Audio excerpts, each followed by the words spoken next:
வைகாசி விசாக நாளில் நம்ம திருச்செந்தூர் முருகப்பெருமானுடைய இந்த தீபாராதனை காட்சி நம்ம கண்ணில் பட்டது அப்படின்னா அது ரொம்ப நமக்கு நல்லதுங்க.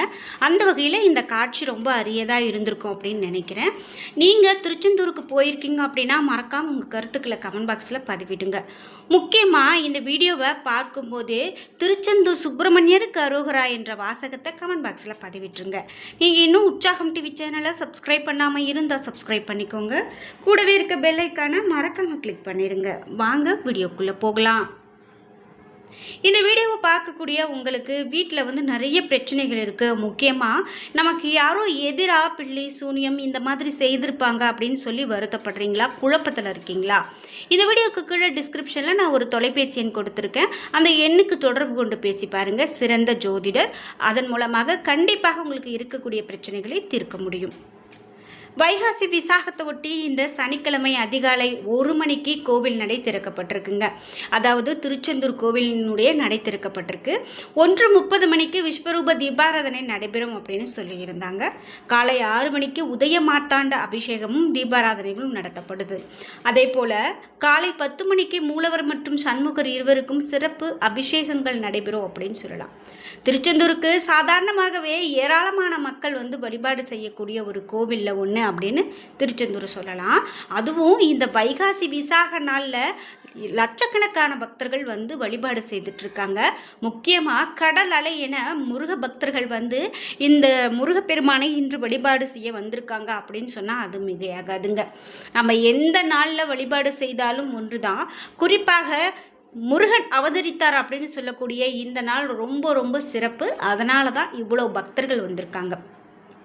திருச்செந்தூர் முருகன் கோவிலில் வைகாசி விசாக திருவிழாவை முன்னிட்டு மே 31 முதல் மே 31 வரை, அதாவது 4 நாட்களுக்கு 100 ரூபாய் கட்டண தரிசனம் ரத்து செய்யப்பட்டிருக்கிறது அப்படிங்கிறது கூடுதல் செய்தியாக சொல்லலாம். பக்தர்களுடைய வசதிக்காக இந்த நடவடிக்கை எடுக்கப்பட்டிருந்தது. முருகப்பெருமானுடைய அறுபடை வீடுகளில் 2வது படை வீடான திருச்செந்தூர் சுப்பிரமணிய சுவாமி கோவிலில் ஆண்டுதோறுமே இந்த வைகாசி விசாக திருவிழா ரொம்ப விமர்சையாக நடக்கும். இந்த ஆண்டுக்கான விழாவும் இப்போது ரொம்ப சிறப்பாக தொடங்கி கொண்டாடப்பட்டு வருது அப்படின்னு சொல்லலாம். முருகப்பெருமானை வழிபட்டால் இந்த நாளில் குறிப்பாக வழிபாடு செஞ்சோம் அப்படின்னா ஓராண்டு வரை வழிபாடு செய்த பலன் நமக்கு கிடைக்கும் அப்படிங்கிறது ஐதீகம். இந்த நாள் அதனால தான் தவற விடாமல் ஏராளமான மக்கள் வழிபாடு செய்கிறாங்க.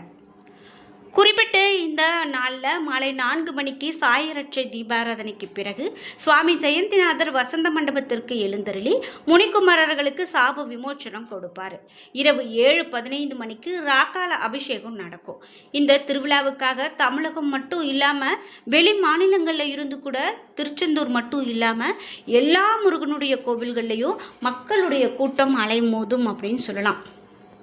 இந்த நாளில் நாம் வழிபாடு செய்வதன் மூலமாக ஒரு குழந்தை பாக்கியம் இல்லை அப்படின்னு சொல்லக்கூடிய தம்பதிகளுக்கு நிச்சயமாக குழந்தை பாக்கியம் கிடைக்கும். குறிப்பிட்டு வாழ்க்கையில் நான் நிறைய கடனோடு இருக்கேன், ரொம்ப தோஷத்தோடு இருக்கேன், பிரச்சனையாக இருக்குது, எனக்கு அடுத்த நல்லது நடக்கவே இல்லை அப்படின்னு சொல்லக்கூடிய பக்தர்கள் கூட இந்த மாதிரியான முக்கியமான நாட்களில் வழிபாடு செய்யும்போது நிச்சயமாக நிறைய பலன்களை பெற முடியும் அப்படின்னு சொல்லலாம். இந்த திருவிழாவுக்காக இப்படி வெளி மாநிலங்களில் இருந்து கூட திருச்செந்தூருக்கு ஏராளமான பக்தர்கள் வழிபாடு செய்துட்ருக்காங்க. பாத யாத்திரையாகவும் அழகு குத்தியும் காவடி எடுத்தும் பக்தர்கள் நேர்த்திக்கடன் செலுத்துறது வழக்கம். குறிப்பாக இந்த பாத யாத்திரை, காவடி எடுப்பது இதெல்லாம் பார்த்திங்கன்னா மற்ற நாட்கள்லையும் நடக்கும். இருந்தாலும் இந்த வைகாசி விசாக நாளில் நடக்கிறது ரொம்ப சிறப்பாகவே பார்க்கப்படுது. இதுக்காக விரதம் இருந்து ஏராளமான பக்தர்கள் பாத யாத்திரையாகவே நடந்தே வெளியூரில் இருந்து கூட நடந்தே முருகனை வழிபாடு செய்யக்கூடியதையும் பார்க்க முடியும். முக்கியமாக பக்தர்களுடைய வசதிக்காக நிறைய வசதிகள் செய்யப்பட்டிருக்கு. அதாவது போக்குவரத்து வசதி, தெற்கு ரயில்வேனுடைய சிறப்பு ரயில்கள், அதே போல் 100 ரூபாய் கட்டணத்தை ரத்து செய்யப்படுவது, இதையெல்லாம் நிறைய சிறப்பு விஷயங்கள்லாம் செய்யப்பட்டிருக்கு. முக்கியமாக மே 31 வரை 4 நாட்களுக்கு கட்டணம் இல்லாது, அதாவது வியாழன்கிழமையிலிருந்து இது தொடங்கியது அப்படின்னு சொல்லலாம். வைகாசி விசாகத்தை முன்னிட்டு இந்த மாதிரி கட்டண சீட்டு ரசீது ரத்து செய்யப்பட்டிருக்கிறது பக்தர்களுக்கு ரொம்பவே ஒரு மகிழ்ச்சியை தரக்கூடியதாக இருக்குது அப்படின்னு சொல்லலாம். முக்கியமாக பொது தரிசன முறையில் பக்தர்கள் சுவாமி தரிசனம் செய்யலாம். பக்தர்களுடைய கூட்ட நெரிசலை கட்டுப்படுத்த பாதுகாப்பு ஏற்பாடுகள் செய்யப்படுகிறது அப்படின்னு சொல்லப்பட்டிருக்கு. இதை வைகாசி விசாகம் அப்படின்னு பார்த்தீங்கன்னா குறிப்பாக இப்படி திருச்செந்தூருக்கும் வைகாசி விசாகத்துக்கும் ஏன் இவ்வளவு முக்கியத்துவம் கொடுக்குறோம் அப்படின்னு பார்த்தீங்கன்னா, கொதிக்கக்கூடிய கோடை காலத்தினுடைய முடிவாகவும் வசந்த காலத்தினுடைய துவக்கமாகவும் கொண்டாடப்படுறது தாங்க வைகாசி விசாக பெருவிழா. இந்த பெருவிழா வசந்த விழா அப்படின்னு கூட பெயர் சொல்லலாம். முருகப்பெருமானுடைய வாழ்வில் நம்மை வாட்டக்கூடிய துன்பங்களை போக்கி அவர் வசந்தத்தை தரக்கூடிய கடவுள் அப்படின்னு சொல்கிறதால வைகாசி விசாகம் முருகப்பெருமானுக்கு உரிய விழாவாக இருக்குது. இதை உண்மை என்று சொல்லுவது போல திருச்செந்தூரில் வைகாசி விசாக பெருவிழாவின் போது முருகப்பெருமான் வசந்த மண்டபத்தில் எழுந்தருளி பக்தர்களுக்கு காட்சி கொடுப்பார்.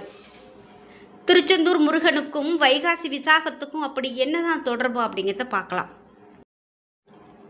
வைகாசி விசாகம் முருகப்பெருமானுக்கு உரிய நாள் அப்படிங்கிறது நம்ம எல்லோருக்குமே தெரியும். முருக பக்தர்களால் ரொம்ப சிறப்பாக கொண்டாடப்படக்கூடிய விழாவில் இது ஒன்று. முக்கியமாக விரதம் இருந்து முருகப்பெருமானுக்காக விரதம் இருந்து வழிபாடு செய்வாங்க. குறிப்பாக இந்த முருகப்பெருமான் அவதரித்த தினம்தான் வைகாசி விசாகம் அப்படிங்கிறது தெரியும். வைகாசி மாத பௌர்ணமியும் விசாக நட்சத்திரமும் சேரக்கூடிய நாளில் தான் முருகப்பெருமான் அவதரித்தார். அதாவது சிவபெருமானுடைய நெற்றிக்கண்ணில் இருந்து அவதரித்ததாக புராணங்கள் வழியாக சொல்லப்படுது. முருகப்பெருமானுடைய அவதார நோக்கமே தீமையை அழிப்பது தான். இதற்காகத்தான் அவதாரமே எடுத்திருக்காரு. நன்மைகளை காக்க வேண்டும் அப்படிங்கிறது தான். உலகம் முழுவதுமே பல இடங்கள்லையும் முருகப்பெருமான் கோவில் கொண்டிருந்தாலும் கூட திருச்செந்தூர் தலமே வைகாசி விசாகத்திற்கு உரிய தலமாக சொல்லப்படுது. இது புராண கதைகளில் ஒன்று சொல்லப்படுது.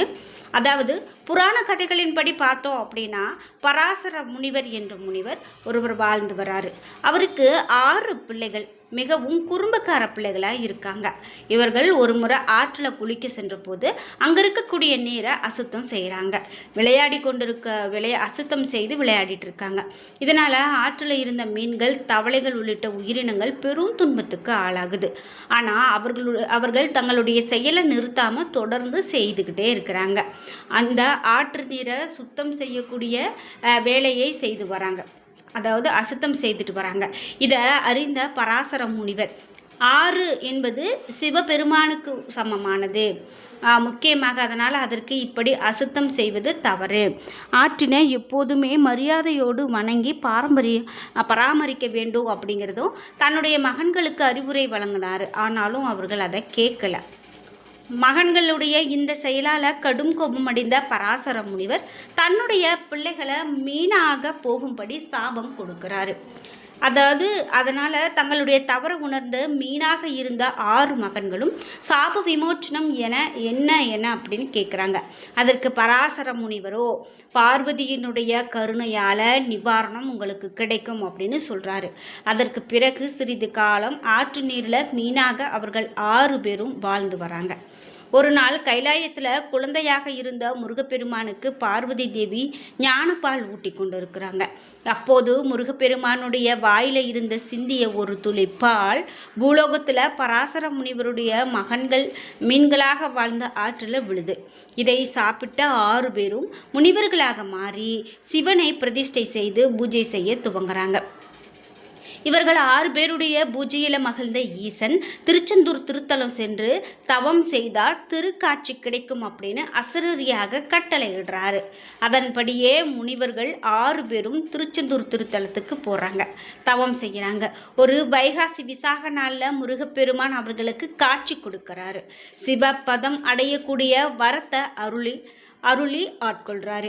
இந்த சம்பவத்தை நினைவு கூறும் விதமாக இன்றைக்கும் திருச்செந்தூர் திருத்தலத்தில் 10 நாட்கள் நடைபெறக்கூடிய வைகாசி விசாக பெருவிழாவின் போது வசந்த மண்டபத்தில் ஒரு தண்ணீர் தொட்டியில் இது போல் 6 மீன் பொம்மைகளை இடுறாங்க. அப்படி இட்டு அவர்களுக்கு முருகப்பெருமான் சாப விமோச்சனம் அளித்து ஆட்கொள்ளக்கூடிய நிகழ்வு இன்றைக்கும் நடக்குதுங்க. வைகாசி விசாக பெருவிழாவின் போது நெருப்புல இருந்து அவதரித்த முருகப்பெருமானுடைய திருமேனியை குளிர்விக்க பக்தர்கள் பலரும் பால் குடம் ஏந்தி வந்து பாலாபிஷேகம் செய்கிறாங்க. திருச்செந்தூர் திருத்தலத்தில் முருகப்பெருமானுக்கு பால் அபிஷேகம் மட்டும் கிடையாது, கருவறையில் தண்ணீர் நிரப்பி ஆத்ம சாந்தி அபிஷேகமும் நடத்தப்படுது.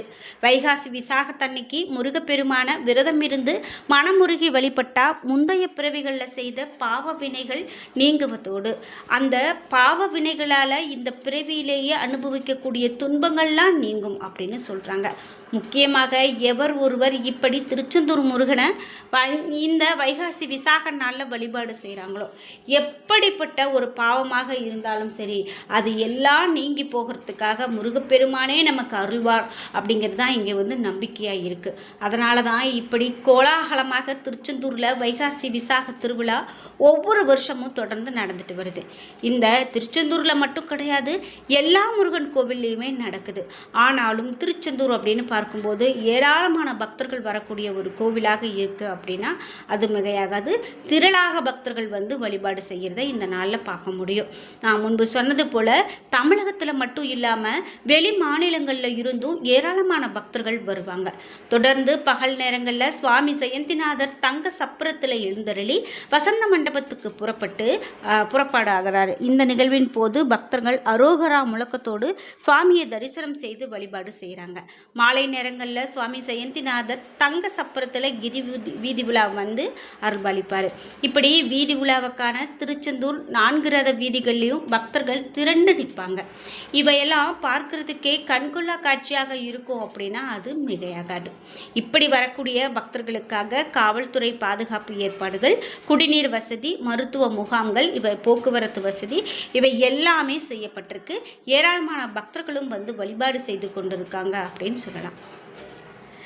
என்ன நண்பர்களே, இன்றைக்கி வீடியோவில் திருச்செந்தூர் பற்றிய நம்ம சிறப்பான வைகாசி விசாக திருவிழாவை பார்த்தோம். அது மட்டும் இல்லாமல் காண கிடைக்காத ஒரு வீடியோ காட்சியையும் பார்த்தோம். இந்த வீடியோ உங்களுக்கு மிகவும் பயனுள்ளதாகவும் பிடித்ததாகவும் இருந்திருக்கும். வீடியோ பிடிச்சிருந்தால் லைக் பண்ணுங்கள், ஷேர் பண்ணுங்கள், கமெண்ட் பண்ணுங்கள். நீங்கள் இன்னும் உற்சாகம் டிவி சேனலை சப்ஸ்கிரைப் பண்ணாமல் இருந்தால் சப்ஸ்கிரைப் பண்ணிக்கோங்க. கூடவே இருக்க பெல் ஐக்கானை மறக்காமல் கிளிக் பண்ணிடுங்க. நன்றி வியூவர்ஸ்.